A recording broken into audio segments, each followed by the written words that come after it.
Купно 70 фотографии во црно-бела техника со портрети од народите од долината Омо ја сочинуваат изложбата на Доминик Готје, прв советник на амбасадата на Франција во Скопје, која денеска беше отворена во магазата во Битола. Станува збор за аматерски фотографии снимени пред 10 години од народите кои живеат во долината на реката Омо, на границата меѓу Етиопија, Јужен Судан и Кенија, за време на две негови патувања во оваа област, и тоа во 2006 и 2007 година, додека бил на функција во амбасадата на Франција во Адис Абеба. Најголем дел се портрети на жени, мажи и деца од племето Мурси, кој е специфично по начинот на живот кој е многу сличен со оној на масаите во соседна Етиопија и е познато по убавината на жените, негувањето на телесната уметност, додека мажите се сметаат всушност за последните голи војни во Африка.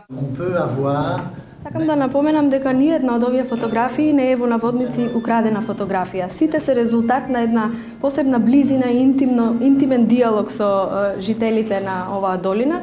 И овие фотографии представуваат и за вас можност да дзирнете на еден начин во тој нивен свет, посебен свет и вие интимно да зборувате, да водите диалог со насликаните, односно фотографираните објекти. Освен етнографскиот аспект за кој што ви зборував, мора да се признае дека и се надевам дека ќе го препознаете оној хуман аспект, аспектот на хуманост кој што е присутен во сите овие фотографии.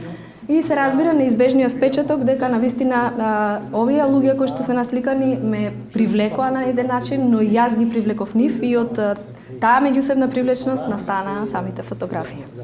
Изложбата Народите од долината Омо во Битола ќе биде отворена до 24 јули, а истата е во организација на амбасадата на Франција по Македонија и францускиот конзулат во Битола.